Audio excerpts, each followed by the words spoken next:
Welcome back guys to the next video. और इस video में हम बात करेंगे कि HTML एंटिटीज़ क्या चीज़ हैं और ये हमारी सिक्योरिटी के लिए किस तरह काम करती हैं।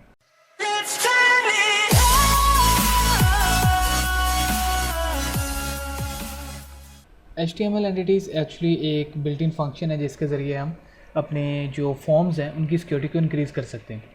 उनकी सिक्योरिटी को किस तरह इंक्रीज़ कर सकते हैं ये मैं आपको एक एग्जांपल के साथ समझाने की कोशिश करता हूँ। एग्जांपल के लिए मैंने उसी लास्ट वीडियो वाली एग्जांपल को ही कंटिन्यू किया है कि हमारे पास यहाँ पर एक फॉर्म है जिसके अंदर दो इनपुट फील्ड्स क्रिएट किए हैं और एक सबमिट बटन है। जैसे ही डाटा को हम सबमिट करते हैं तो वो डाटा यहाँ पर आता है, दो वेरिएबल्स में सेव होता है और इस साइड चेक करता है कि अगर तो वो दोनों वेरिएबल्स सेट हो चुके हैं तो वो उनको यहाँ पर एको आउट कर देता है। तो इसको अपने ब्राउज़र में रन करके देखते हैं। हमारे पास आउटपुट में इनपुट फील्ड्स क्रिएट कर दी गई हैं।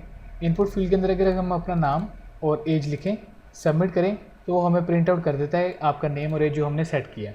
अच्छा, यहाँ पर जो सिक्योरिटी की बात है वो ये कुछ इस तरह से है कि जब यूज़र डाटा एंटर कर रहा है तो अगर तो वो जस्ट रेहान असगर एंटर कर रहा है तो वो एज इट इज़ यहाँ पर प्रिंट हो रहा है, ठीक है। लेकिन अगर आपका यूज़र थोड़ा सा टेक्निकल है, डेवलपर है, तो वो आपके फॉर्म के साथ छेड़खानी भी कर सकते हैं, ठीक है। जैसे कि अगर मैं यहाँ पर इस तरह से नाम लिखूँ, आप देख रहे हैं कि मैंने यहाँ पर बी का टैग यूज़ किया, यानी कि बोल्ड टैग ओपन किया, क्लोज़ किया और उसके दरम्यान में अपना नाम लिखा है, ठीक है। और अगर मैं नीचे एज लिखूँ, अब सबमिट करूँ, तो आप देख रहे हो कि हमारी जो आउटपुट है वो चेंज हो चुकी है।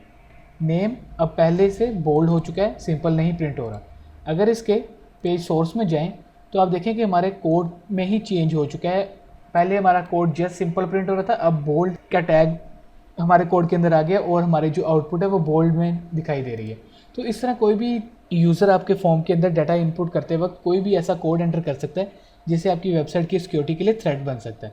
तो इस थ्रेट को एलिमिनेट करने के लिए हमारे पास जो एक ऑप्शन अवेलेबल है वो है HTML एंटिटीज़। HTML एंटिटीज़ आपने कहाँ पर यूज़ करनी है?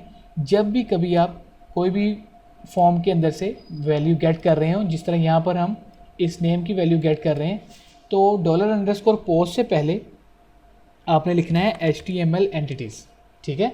और $_पोस्ट ब्रैकेट और आपका जो भी यहाँ पर कोड है वो इन दो राउंड ब्रैकेट्स के दरमियान में आएगा।